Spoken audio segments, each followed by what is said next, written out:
Radiant team ban.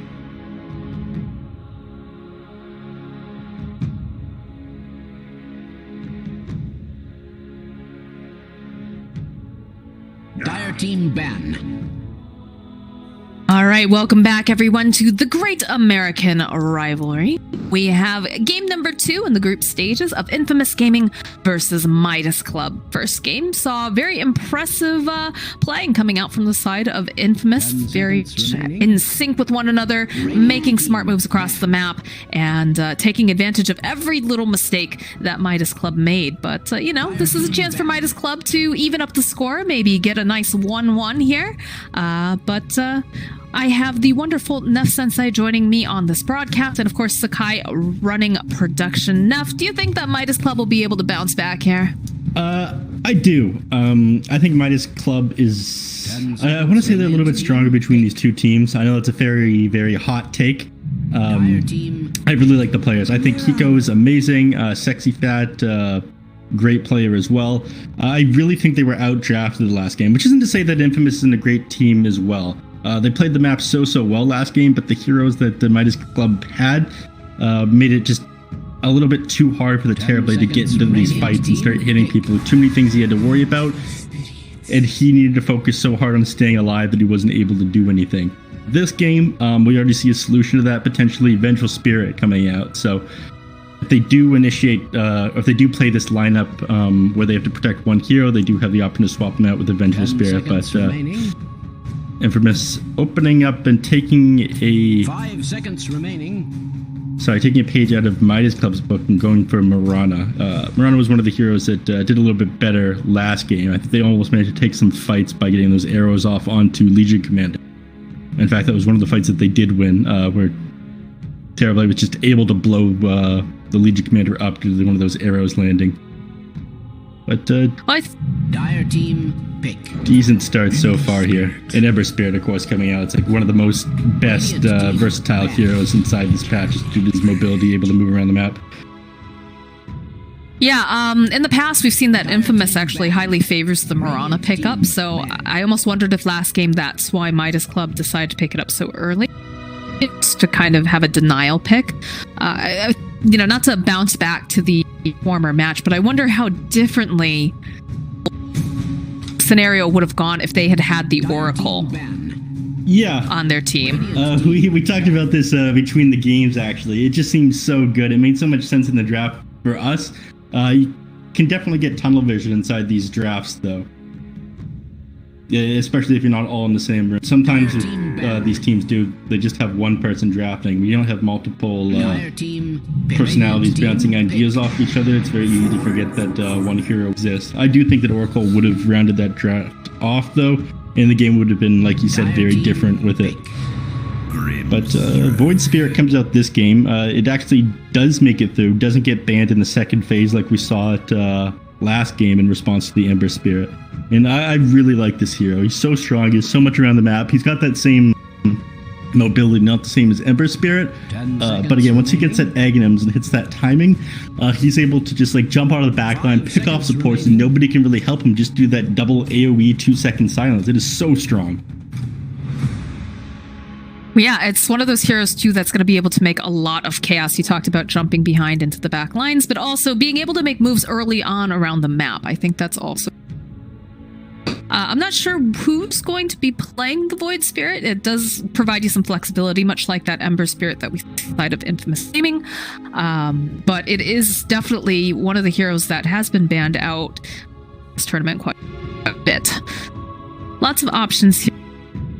RDO, of course, picking up Terrorblade again. That is his hero. It's just, I think they just need to make more space. I think they need to make more space for this Terrorblade, and I think they need some sort of insurance policy. I think they need like one other hero that can potentially pop up and create a lot of damage, because that's something that Infamous had in game number 1, right? You had this Ember Spirit and the Templar Assassin, both of them providing a lot of damage early on. They're able to poke, get pickoffs nicely. And then you add in Pepita on the Legion Commander, who's always paired up with one of them, always finding these very easy duels, so to speak. So, would like to see something a little less 4 Protect 1, but oh boy. That's a popular bear. Yeah, that is a very popular bear. He was banned out last game as well, so him making it through. Two heroes that were banned out, the Void Spirit and the Ursa. And again, Ursa just wins games right now. It is one of the most picked heroes. It is super successful. I think it's a lot stronger than like your traditional late game hard carries, being able to brawl inside the lane super easily. Once you hit like level 3, 4, you have a very easy time. At level 1, Ursa isn't the strongest. But both teams, the drafts are looking a bit more even this game. It's like you said, last game there was too much pressure onto the Terrorblade. There were 3 heroes on the side of Infamous that were popping off. It was actually Legion Commander, who's the Pause 3 at the top of the net worth chart for most of that last game. This game, it's rendered off a little bit. Void Spirit's able to do a bunch of work. Centaur can do a bit of work as well.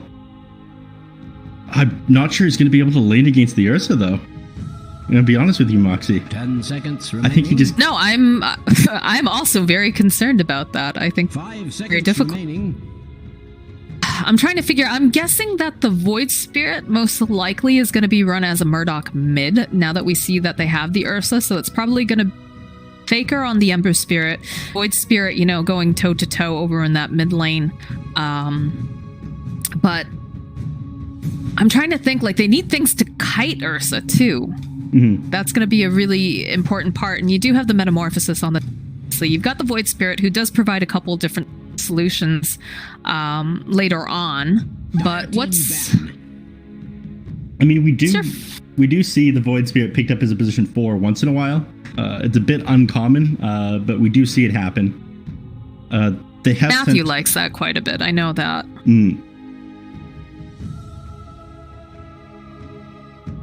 10 seconds remaining. Yeah, I'm not sure. I feel like they still need a Hiko hero. 5 seconds remaining. They pick. Definitely still need a Hiko hero. Again, they ban out the Pangolier this game. They're a little bit worried about that one on Midas Club, I think.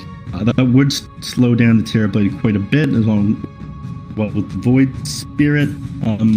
I like this draft so much better than the last game. The Vengeful Spirit's going to be able to do a lot. To be able to save the Terrorblade. Okay, I like that one.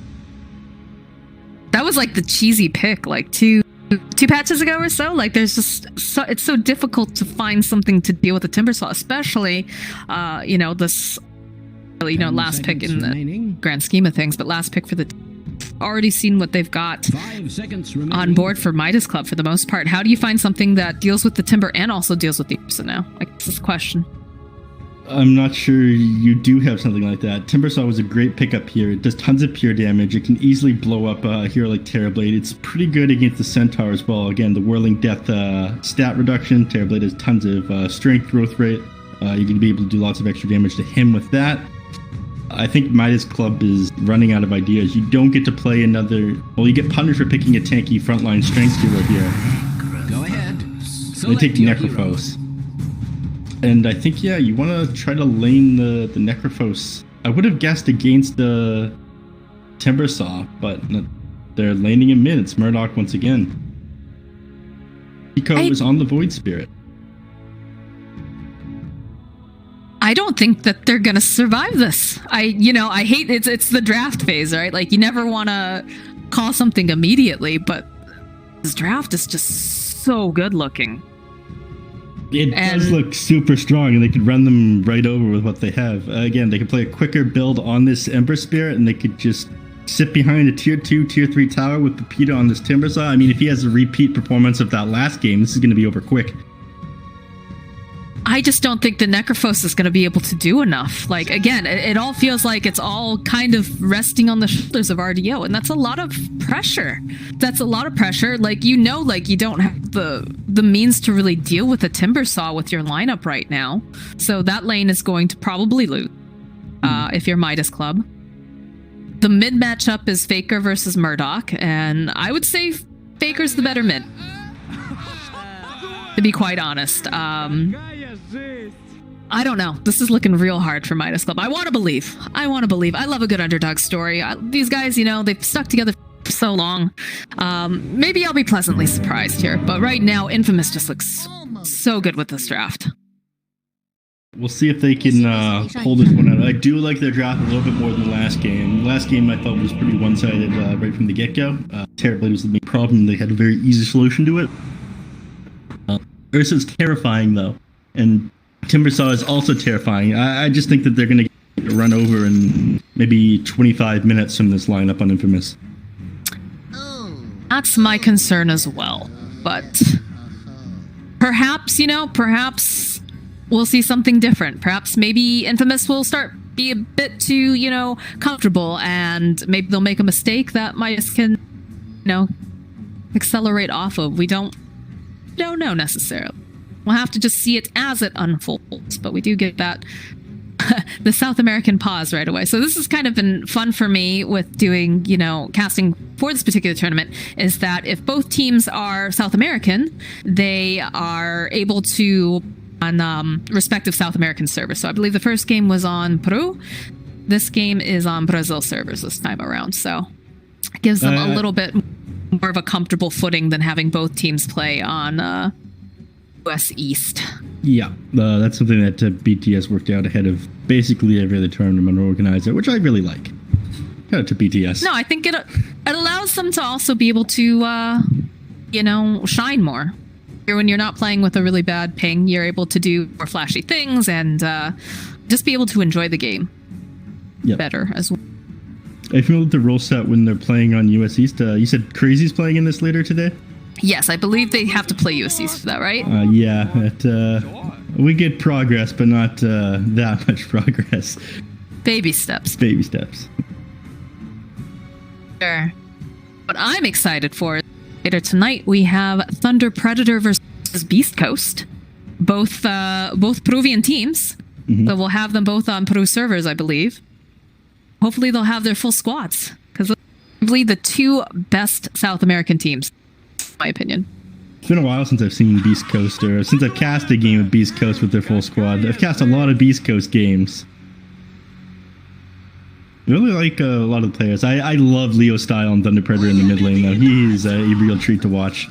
I would say he's the best mid player South America. And I know I'm going to get some hate from the Beast Coast fans on that. But Leo Style, I've been watching him for a long time, and that kid has moves. Mm-hmm. So good at what he does. I like him because he's pretty friendly to me. Whenever I ask him questions after the game in the lobby about some stuff he does, he answers me. Oh, that's nice. I don't even have to hit him with the old please respond.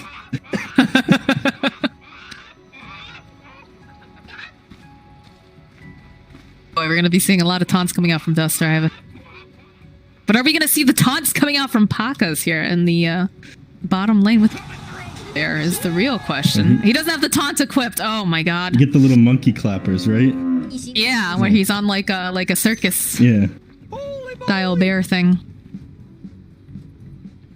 Alright, this is something I want to talk about real quick before the game started. We didn't see it this game, but I've started to see Quelling Blade picked up on ranged heroes. Yeah, they buffed that, right? They did. They haven't. It hasn't come around South America yet, but I've been watching a lot of Europe games, and people have started buying it. I mean, it is 130 gold for 6 damage onto your ranged hero, which isn't that bad actually. When you consider, like, we compare it to something like a Wraith Band, you only get 5 agility from that now, 5 damage for like 510 gold. It's simply not worth it. Quelling Blade on ranged hero is the future of Dota. I feel like a lot of the stat items got nerfed in this, not the most recent patch, but the patch before that. Yeah. Like bracers, Wraith Bands, all that stuff doesn't seem like it's worth it anymore. Mm-hmm. And then they changed some of these other things around, like Meteor Hammer and Dagon, which you'd build on like Strength or Int heroes to give all stats instead, just to make it more viable for agility heroes. It's like Nyx's Asset makes a bit more sense on. Trying to go for here in the bottom lane. Hiding in the tree line. Do you have Hika nearby? Lots of lockdown, which is good. Be careful. We'll throw out the magic missile. Pull him right back in again. Plus the stun bar. They have enough damage to take him down. The body blocks are coming through. And yes, Duster will be able to get the first blood in the bottom lane. Beautiful. This is exactly what you need to do against Ursa. He's a lot like Timbersaw in that way. He gets very strong after a couple of levels, but if you manage to get him at the start and slow him down, you can ruin his game. So we're off to a good start already on Midas.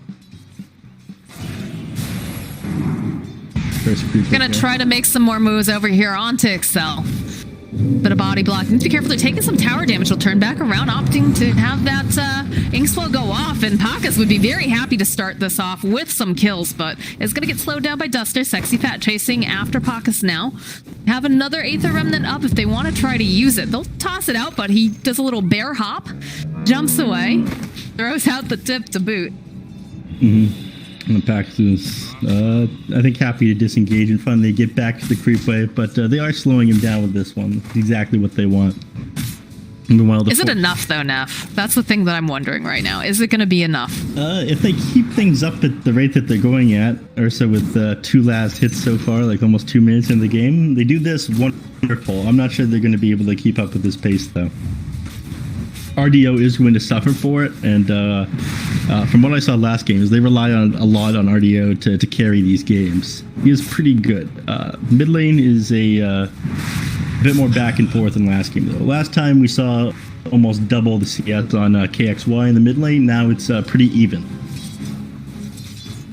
Gonna have to be very careful about making sure they get these runes when they come up, because KXY already has that bottle, and it's gonna be very important for the side of Midas to make sure that he's not able to fill it. I like how they've started this, though, and they're... Oh? Tried to make some moves down at Pakas here in the bottom lane. They dropped off the Aether, but weren't able to quite grab him. I was talking about this top lane here, just how they started and where Pepita sits right now. Only level 2 versus Terrorblade being 3. I mean, I don't think they started the best on Infamous this game.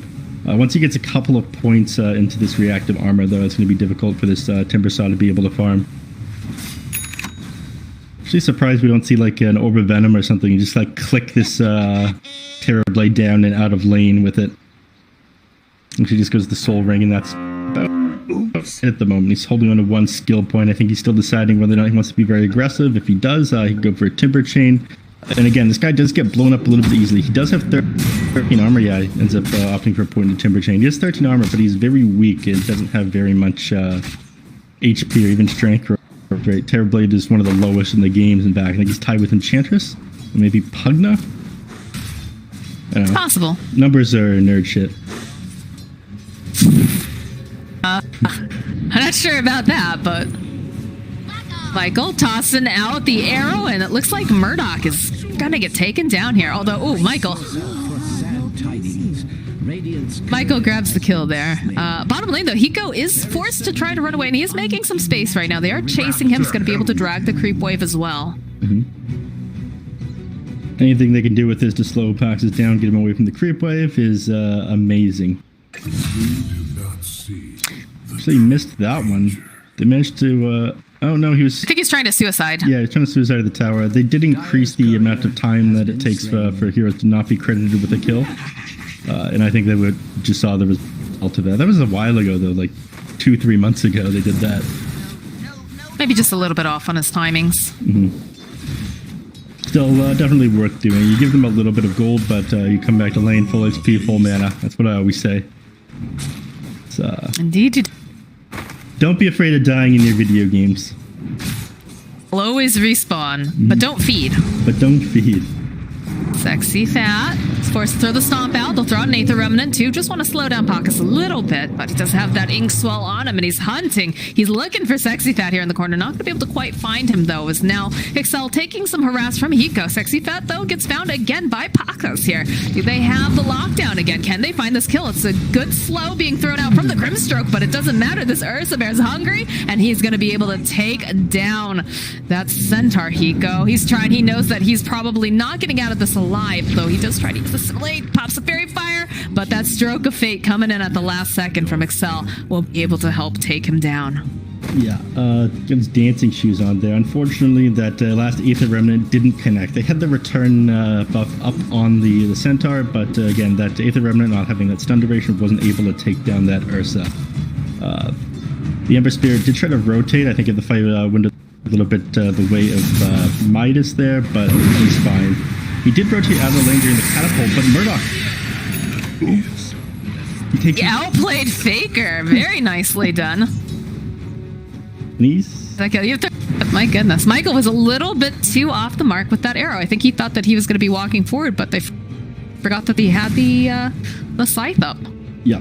That's what happens when you rotate out of the lane. I mean, you're still level 5 on the Ember Spirit, level 6 on the Necrophos. So he's wasted all that time walking out of the lane, trying to rotate on the enemies, and in that time the Necrophos managed to get ahead. Now he's even ahead of CS of him. 35 and 8 on the Necrophos to 21 and 1 on the Ember Spirit, and lost an extra 15 seconds to that scythe death.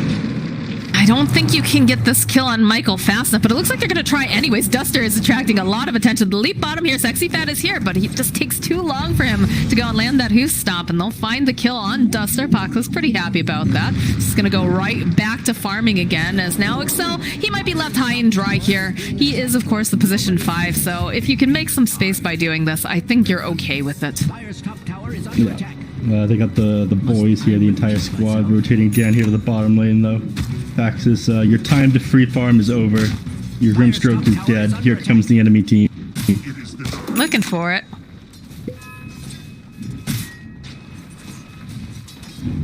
Vengeful Spirit rotating down here as well. They're doing exactly what they should on Midas. I like how they're playing so much more. Stampede's going to get used. They fall out with the Inkful. Not going to be able to connect, though. Duster throwing out the Wave of Terror is going to get slowed down. This is not looking very good for Duster here, as he is going to get taken out by Pacos.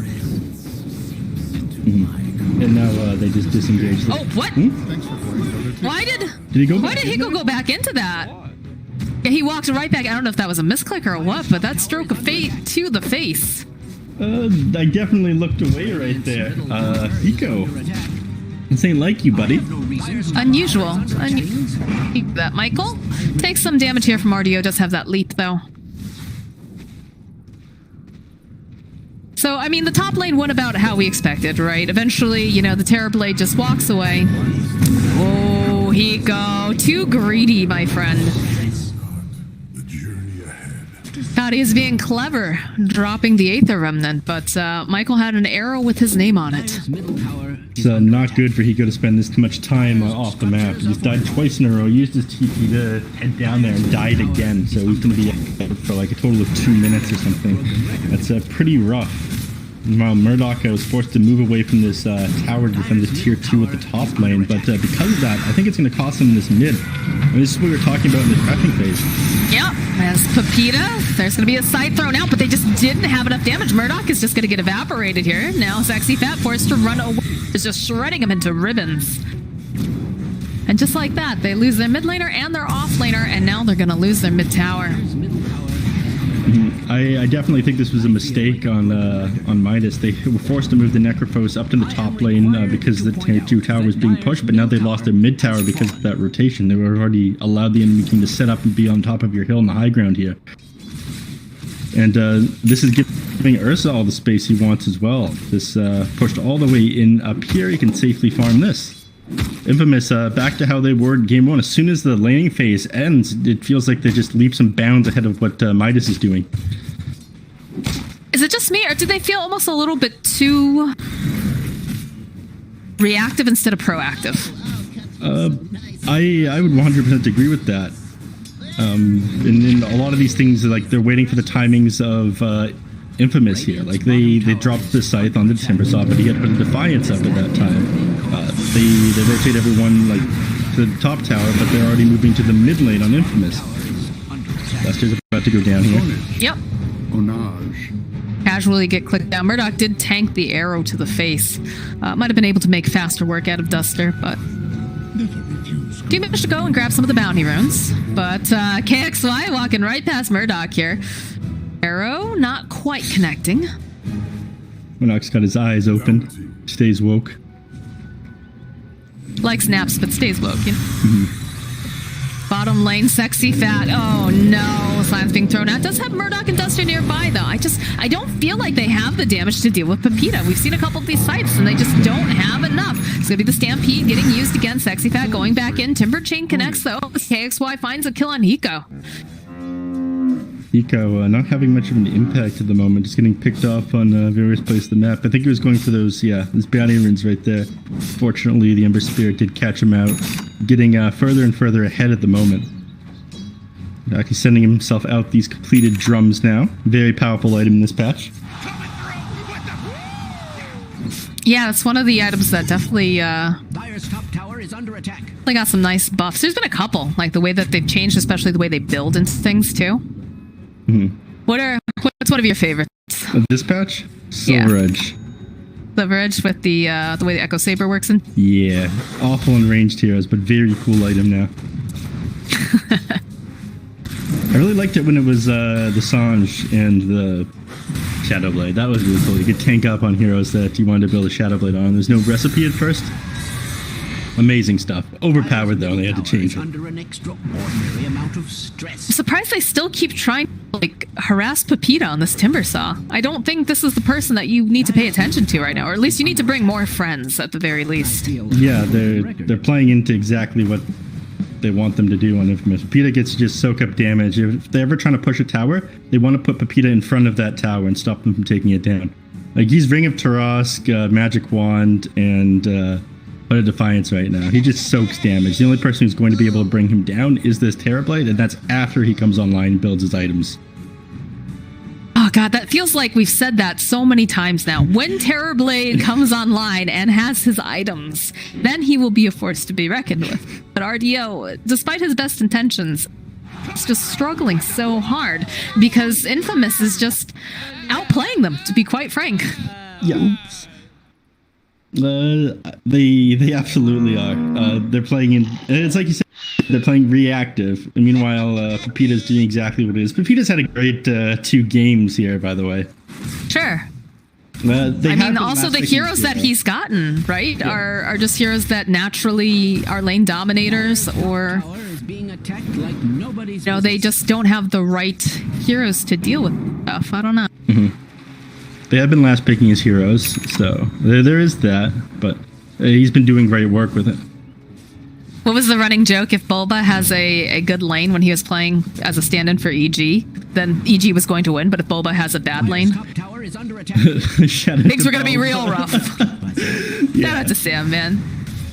I mean, this is what I love about Four Zoomers and what they do with Monkeys Forever. He's such like a space creator. Like, if Monkeys Forever has a good game, then Four Zoomers are going to win. I feel like a lot is on him. Because of that, they've been last picking his hero a lot, but I like using Monkeys Forever as an example of like why offlaners are so good in this patch and why it's worth last. Hold that thought. We're going in for a fight. And FKXY is going to have that sense. Going to try to get as many people as possible. Duster, though, over on the side, is looking like he's going to be the first to get taken down. Excel is going to be the next, though, as Sexy Pat trying to run away, but he's got nothing left in the tank here. Scythe gets thrown out over into KXY. He does not care. He's just going to rep himself away. Murdoch now chased down by Pepita. Hiko standing nearby, but there's only so much that Hiko can do. And while this is all going on, Neff, oh, hold again. KXY, perhaps a little bit too greedy here. Immediately backing off, though. We'll get the support needed from Michael as they get the kill. We've got an Ursa who's not even part of any of this. Yeah, and that's another tower defender. They're not able to bring down any of these heroes. They just can't do anything here. It feels so one-sided. Again, they pop this Timber Saw in front of the tower. If they decide they need more, they teleport all the heroes. They aren't losing any ground on this map. Infamous are just playing this so much better than Midas. And they tried really hard to set it up, too. If you saw at the bottom tower, they had all these heroes there trying to get into the right position, but they just haven't accelerated the way that Infamous has. KXY also played that beautifully. He was actually dancing around a death pulse that was about to kill him that entire fight. Hopping around the remnant with Sleight of Fist. Oh yeah, he was fantastic with that for sure. Again, making some moves on Pepita down here. Okay, the Yules is going to get used though by a little bit more time. KXY though, he finds this fight and he's looking to just jump on in, get some nice slide off. Is still looking, will be able to go throw out the Searing Chains on 2 heroes. Pepita starting to get a little bit low on mana, so needs to be careful. And right behind the tower, KXY, look at this guy. Look at the size of this man's brain. He knows that the enemies are going to chase forward, so he revenants into the enemy tower with the haste and gets away. That Faker. This is the next big mid to be watching here in South America, in my And again, the assault on the bottom tower from the side of Midas. They're just trying to get whatever they can. They did have the Metamorphosis up, though, so they'll finally be able to take it down, but They're just sliding further and further behind, it feels like, on the side of Midas. Yeah, that was 15 minutes to finally take that tier 1 tower, and I feel like they've been down here for about 4 or 5 minutes trying to get that on the bottom lane. And they need to focus elsewhere. I mean, this tier 1 tower, the top lane, this doesn't give you that much control of the map. It's not that important because it's so close to the enemy triangle. This mid tower, though, I feel is super important. They haven't been able to take this. That's very important considering that they do have an Ursa. He's already roached. This guy's a big scary bear. Has been for quite a while, especially with the items that he has. The fact that he's had just this free farm here as well. Bad news. Like, look, they know they can't. They know that they can't go on this guy right now. Just walk away. They want to try and initiate here. They shouldn't do this, though. Ursa is terrifying. Tremendous in stature. Well, he's a little bear, but... he looms tall. He lives tall, yeah. Yeah, he gets to stand so far forward here with his Aegis and how tanky he is. Sure what Duster was hoping for over there, but here you go. Does manage to go and snap up the rune. I don't think they have the detection other than a couple sentries over on Excel at the moment. Casual smoke over here in the mid lane, looking to maybe try to catch out the Terrorblade. They know that he wants to be in the triangle, but all the camps are cleared. They just missed him. Over here, Murdoch just farming creep camps, but again, they're pushed so far onto their side of the map. Like, Infamous controls everything at the moment. Bottom tower is under attack. They rotate up here into the top lane, trying to force RDO back and maybe take this tier 2. We'll see. Yeah. I mean, right now, if you're Midas, you just don't really want to fight, honestly. No, you don't. But you're getting run over at the moment. You have to wait for this to expire. I feel like you're not going to be able to kill Bacchus. Trying pretty hard here. Arrow not quite connecting, but Duster is going to be taken down. The follow-up now over here onto Hiko, as this bear is just mercilessly running at them. Murdoch getting held into place. Gonna pop the ghost shot, try to run away. Faker? Faker, I know that you feel very powerful and you're a very mighty person, but he just dodges out. Oh my god. That man should be dead right now. That's a clap right there. Structures are fortified. Good grief. Calm down, Faker. Damn, dude. He's going to go right back to base, Remnant back to top lane again, and make Terrorblade's life miserable. I mean, I'm pretty sure his life is already miserable, but it's definitely not adding to it. Their arrow getting tossed out by Michael. It's going to be for that vision. Mm-hmm. In goes Pepita, just throwing out that whirling death here. Chakrams left and right. Yeah, Pete exactly where he wants to be between the tier 2 and 3 towers, while the enemies chunk away at this tier 2. KXY, he is in the top lane away from his team, so it makes kind of sense for Midas to be playing a little bit further forward. They know that he can't teleport because he just wouldn't base to heal up. But they're not letting them take the fight against him with this. Instead, they're pushing this top tier 2 and disengaging from the enemies. They know that they don't have Stampede to chase them at the moment, so they can play... Oh, actually, they get Grimstroke here. Lane! It's always Excel, I feel. It's always Excel that's the one that tanks the gank, gets jumped on, but KXY does not seem like he is scared at all. Just goes and dodges that magic missile. Easy peasy. Too easy for Faker as they're chasing after Sal. And they'll be swap trying to save him a little bit longer, but they do get an arrow being thrown out over onto Murdoch. They'll take down Sexy Fat. Murdoch trying to run away from this bear, and it's not looking like he's going to be able to. A little bunny hop from the Ursa. He'll find a kill, and Pepita will clean up on Duster. Yeah. They're not done. They're Hiko trying to cut the wave or do whatever he can here. This is really good, actually, despite him dying here.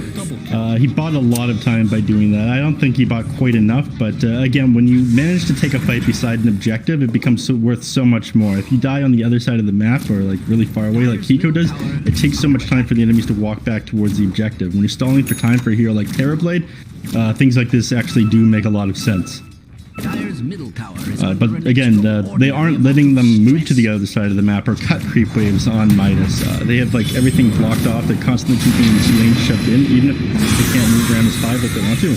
Michael, yeah, a little bit too far. Yeah, they were. Down here. We're showing off that Lotus Orb a little bit, but unfortunately did not expect the rest of the team to show up as they did. Now Pepita might actually die. Yeah, there's a big old scythe, so that is, you know, one of the scarier people on the side of Infamous taken down. Perhaps, and I talked about this, you remember, I literally said this during the draft, maybe Infamous gets a little too comfortable. Maybe, you know, Midas will be able to find some momentum off of a pick-off here, so not saying that that was the end-all be-all, but get this, they're chasing after Excel. Clumsy Net gets thrown out. We'll be able to go and hold both of these guys together, so they're not going to go quite as nicely as they'd like, but they should be able to find the kill on Excel. But while this is going on in the mid lane, Murdoch forced to run away. KXY and Paxas just finding this opening. RDO needs to be careful here too. Does have the Sunder. We'll use the Sunder, try to make some...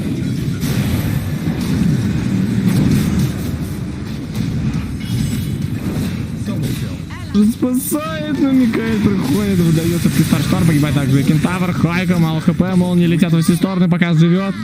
И это минус 5. Надо... Похоже, там молнии разлетелись от Ку. Взорвал и Хайка, и Саксифат. И Микаэль тем временем начал новый стрик номерами.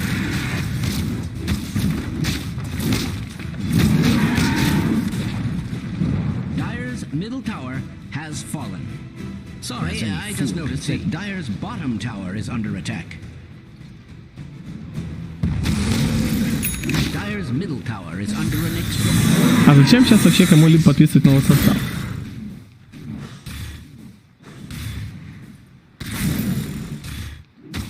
Так что, скорее всего, вряд ли. Может быть, с намеком на будущее, может быть, Фузумерсы подпишут какая-нибудь команда. Но пока сейчас не начнутся онлайн-лиги, они начнутся именно к новому сезону. Они начнутся только, наверное, ближе к сентябрю. Еще пока непонятно с переносом инта куда. Поэтому сейчас маловероятно, что кто-либо будет подписывать какой-либо состав. В этом нет необходимости. Ну, только вот Valorant я видел, что какие-то составы что-то там подписывают. Но, честно говоря, до конца не помню, для чего.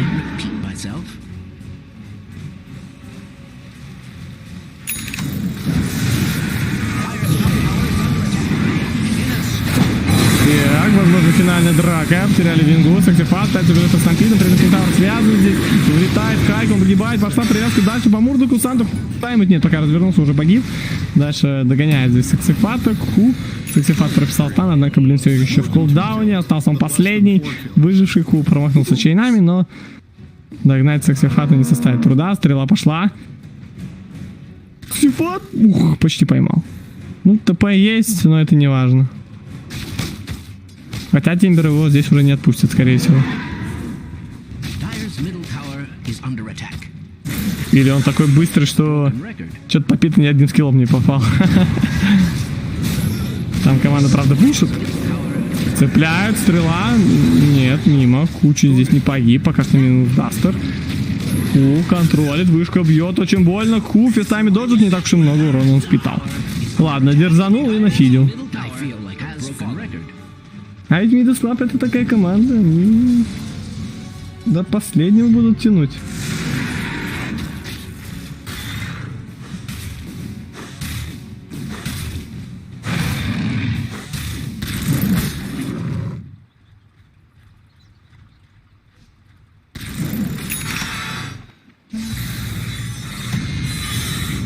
Папита. Ну что? Четвером. Не, там Лотус. Опять же, рейндроп у него в кармане. Ну, ждут Рошана Infamous, чтобы закончить. Не сдаются Midas Club. Так быстро. Так что против зумеров. Ну вот надо вспомнить, Midas Club первый матч, когда играли здесь, с каким счетом они проигрывали. Даже не с каким счетом, с какой... За сколько. Ключевой фактор — это время. Играли против зумера 26-29 минут, но не было Саксифа, тогда была Дашка. Это не та Дашка, которая в ЛС все просят на Твиче, нет. Другая. Это другой бразилец. Не путайте. Показ! Коса пошла. Все нет, это даже не в инрейд, чтобы вы понимали. Это все просто в жирного медведя дали. Но этот медведь здесь силен. Однако Хвайка достаточно много времени выиграл, но это не важно. Очередные -3. Да, Кент ушел. А Эрдо, похоже, в драке даже не был.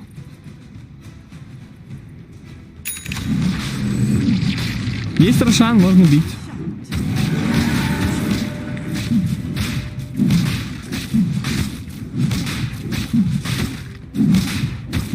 Pretty bit fast, and I'm pretty sure Morano just into Spirit Vessel Blizzard after this match. Don't collect Got urn cheese, charges too. like rare Pokemon. Use it on your Ursa. Radiant's bottom tower is Nice. subjected to extreme Thank you. violence. Shout out to Pokemon Cafe Mix. Radiant's bottom tower. We're not sponsored by them. Stop saying these things. Has that ever been cause for celebration? Necroverse cancels the TP in. Never spot that Michael Arrow coming out. They did open up this tier 3, which makes things a lot easier. The catapults chipping away at this melee racks now.